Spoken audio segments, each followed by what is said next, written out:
Le Seigneur soit avec vous. Bonne nouvelle de Jésus-Christ selon Saint Jean. Gloire à toi, Seigneur. Jean au chapitre 10, les versets 22 à 30. On célébrait la fête de la dédicace du temple à Jérusalem. C'était l'hiver. Jésus allait et venait dans le temple sous la colonnade de Salomon. Les Juifs firent cercle autour de lui. Ils lui disaient: combien de temps vas-tu nous tenir en haleine? Si c'est toi le Christ, dis-le-nous ouvertement. Jésus leur répondit: je vous l'ai dit et vous ne croyez pas. Les œuvres que je fais, moi, au nom de mon Père, voilà ce qui me rend témoignage. Mais vous ne croyez pas, parce que vous n'êtes pas de mes brebis. Mes brebis écoutent ma voix. Moi, je les connais et elles me suivent. Je leur donne la vie éternelle. Jamais elles ne périront et personne ne les arrachera de ma main. Mon Père, qui me les a donnés, est plus grand que tout et personne ne peut les arracher de la main du Père. Le Père et moi, nous sommes un. Acclamons la parole de Dieu. Louange à toi, Seigneur Jésus. Bien-aimés de Dieu, chers frères et sœurs en Christ, loué soit Jésus-Christ. Loué soit le saint nom de Jésus-Christ. Bonjour à tout le monde. Dans le livre des Actes des Apôtres, il nous est dit que pour la première fois à Antioche, les disciples de Jésus ont reçu le nom de chrétiens. Après la lapidation d'Étienne, le mouvement de persécution qui avait commencé a dispersé les disciples de Jésus un peu de partout. D'autres sont arrivés à Antioche et ils ont commencé à annoncer la parole à ceux de langue grecque. Et c'est comme ça que Barnabé est venu attester de ce qui se passait dans cette communauté naissante. Et il est parti chercher Saul, qui n'est pas encore Paul. Il a encore le nom de Saul. Et il va l'amener également à Antioche et ils vont continuer l'œuvre de Dieu. Et on nous dit la main du Seigneur était avec eux. À leur manière d'être, de vivre, de se comporter les uns avec les autres et à travers le prochain, ceux qui les voyaient vivre par leur témoignage de vie, les ont surnommés les chrétiens. Chrétien qui veut dire un autre Christ. Un autre Christ. Parce que justement, à travers leur manière d'être et de vivre, on voyait le reflet du Christ en eux.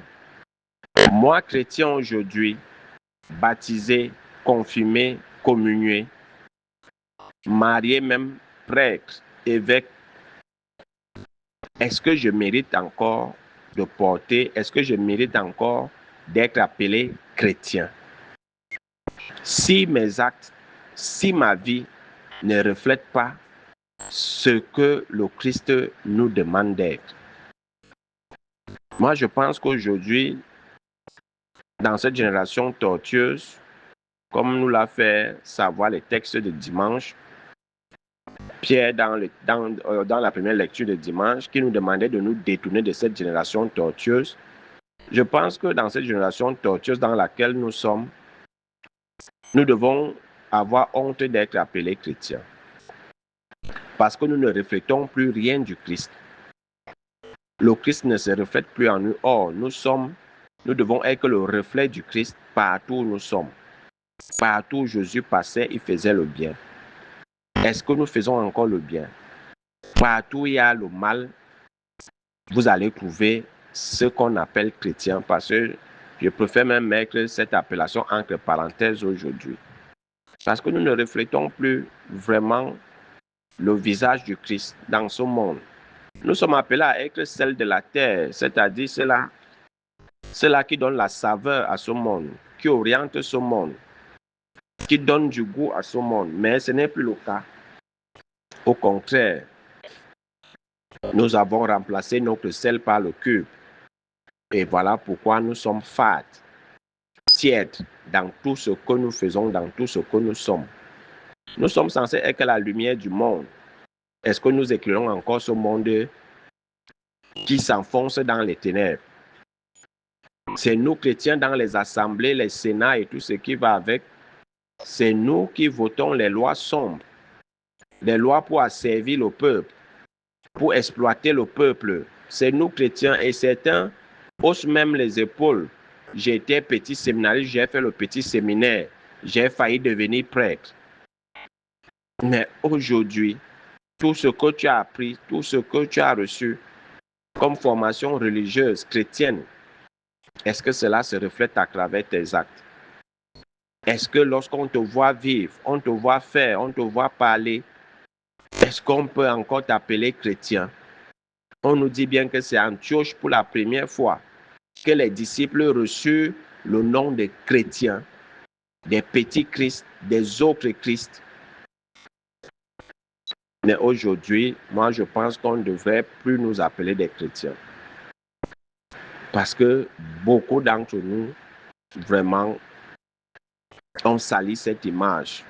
On salit ce nom. Comme on dit souvent, ne gâte pas ton nom. Nous avons gâté le nom de chrétien.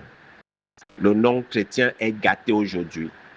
On ne peut pas retrouver le Christ dans les structures du mal, dans les lieux où le mal se foisonne. Et dimanche, nous avons parlé de la figure du bon pasteur. Et hier encore, le Seigneur nous parlait de la différence entre le bon pasteur et le mercenaire, entre le bon berger et le mercenaire. Tu ne peux pas être chrétien et c'est moi qui suis dans tous les trafics maléfiques, sataniques. C'est moi qui assiste aux réunions sataniques.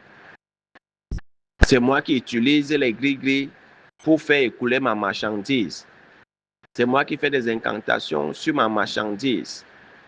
C'est moi qui fais des incantations à gauche et à droite. C'est moi qui emprisonne les autres dans les bouteilles. C'est moi qui bloque la vie des uns des autres. C'est moi qui empêche tel et tel d'avancer, de se marier, de réussir à son examen. C'est moi qui empêche tel et tel d'entrer dans sa bénédiction, dans sa destinée. Et je ose dire dehors, je suis chrétien, baptisé, communié, confirmé, et je hausse les épaules. Mais au regard, est-ce qu'on mérite d'être appelé chrétien aujourd'hui? Si c'est nous-mêmes chrétiens qui empêchons le règne de Dieu d'advenir sur terre, mais tous les jours dans le nom le Père, que ton règne vienne. Mais c'est les chrétiens d'aujourd'hui qui bloquent la manifestation du règne de Dieu sur cette terre. C'est nous-mêmes. C'est nous-mêmes. Parce que nous voulons servir Mammon. Parce que nous servons le diable. Parce que nous servons le diable. Alors on empêche la manifestation du règne de Dieu. On dit que ta volonté soit faite sur terre comme au ciel. Mais c'est nous chrétiens qui empêchons que la volonté de Dieu se fasse sur terre comme au ciel. C'est nous chrétiens. Ça devrait être une honte pour nous aujourd'hui. Parce que nous ne sommes plus le reflet du Christ. On ne reflète plus le Christ en pensée, en parole, en acte. C'est par notre témoignage de vie éclairé par l'évangile, par la parole de Dieu, qu'on doit nous appeler chrétiens. À tous les niveaux. Parce que même l'évêque est chrétien, le prêtre est chrétien. On est d'abord chrétien avant de devenir prêtre ou évêque. Mais où est passée cette dimension chrétienne dans nos actes, dans notre manière de vivre, de faire et d'être? Alors c'est une honte pour nous. Et nous devons chercher à laver cette honte-là. Ce sont de gâter le nom chrétien. Quand il y a un problème, on dit voilà les chrétiens qui bagarrent. Voilà les chrétiens qui font ceci. Voilà les chrétiens voilà un chrétien qu'on a attrapé là-bas. C'est la honte. On gâte ce nom. Et on fout cette honte à Jésus. On fout cette honte à Jésus. Et c'est pour cela qu'on n'est pas différent de ces juifs de la Bible, de l'évangile, qui demandent à Jésus s'il est le Messie, qu'il leur dise une fois ouvertement. Mais Jésus leur dit, mais Tout ce que j'ai fait, tous les signes que j'ai accomplis, si vous n'arrivez pas à croire, vous voulez encore quoi? Hein? Tout ce que j'ai fait au nom du Père, je vous l'ai dit et vous ne croyez pas. Les œuvres que je fais, moi au nom de mon Père, voilà ce qui me rend témoignage. On n'arrive pas. On n'arrive pas. Tout ce que Dieu fait dans notre vie, on n'arrive pas à croire en lui. Le premier miracle, c'est le souffle de vie qui nous donne au réveil. Parce qu'il y en a ceux qui s'endorment et qui ne se réveillent pas. Mais toi, tu es debout. Tu vas sortir dans tes warap, aller chercher le pain quotidien. Tu vas rentrer sain et sauf. C'est un miracle. Il y en a certains qui sortent et on apprend qu'ils sont en train d'être conduits à la mort. Mais tout ce que Dieu fait comme signe, on n'arrive pas à croire. Et nous cherchons des Jésus à gauche et à droite. On passe d'église en église, on fouille les églises pour chercher Jésus. Mais les signes qu'il fait au quotidien, pour nous, on n'arrive pas à croire. On n'arrive pas à croire. On doute toujours. On veut toujours des signes extraordinaires pour croire. Voilà les chrétiens de maintenant, les soi-disant chrétiens de maintenant. Voilà.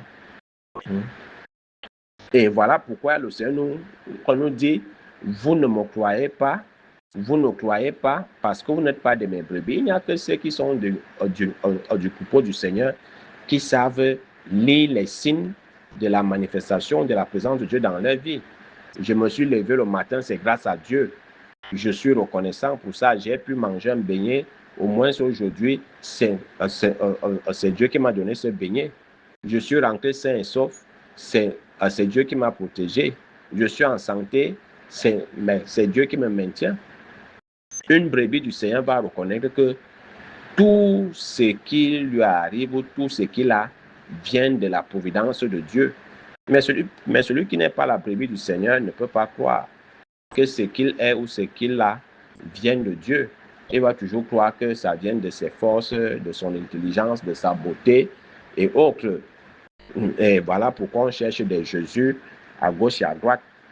Parce qu'on n'est pas vraiment de ces brebis. Parce que les brebis du Seigneur écoutent la voix du berger et lui obéissent. Mais comme on n'est pas des brebis du Seigneur, on n'est pas de son troupeau, c'est pour ça qu'on ne lui obéit pas. Et c'est pour ça que nos actes aujourd'hui ne reflètent pas le nom chrétien, l'identité chrétienne que nous trimballons partout, en la salissant dans la boue. Parce que celui qui se sent d'être du troupeau de Jésus va être fier de porter le nom chrétien et faire tout et tout pour que, à travers cette identification à Christ, que le Christ soit vraiment révélé en lui. Mais nos actes au quotidien, c'est les actes de barbares, de violence, de haine, de médisance, de calomnie, de diffamation, de destruction, de guerre et tout ce qui va avec. Et on dit qu'on est du troupeau du Christ. Non, on n'est pas ces brebis. On n'est pas ces brebis. On n'est pas ces brebis. Alors, faisons attention. Faisons attention. Faisons attention parce que le Seigneur nous aime et il veut que tout le monde soit sauvé. Donc, si je veux être sauvé, que je me considère comme étant la brebis du Seigneur et que je mérite d'être appelé chrétien. Loué soit Jésus-Christ à jamais.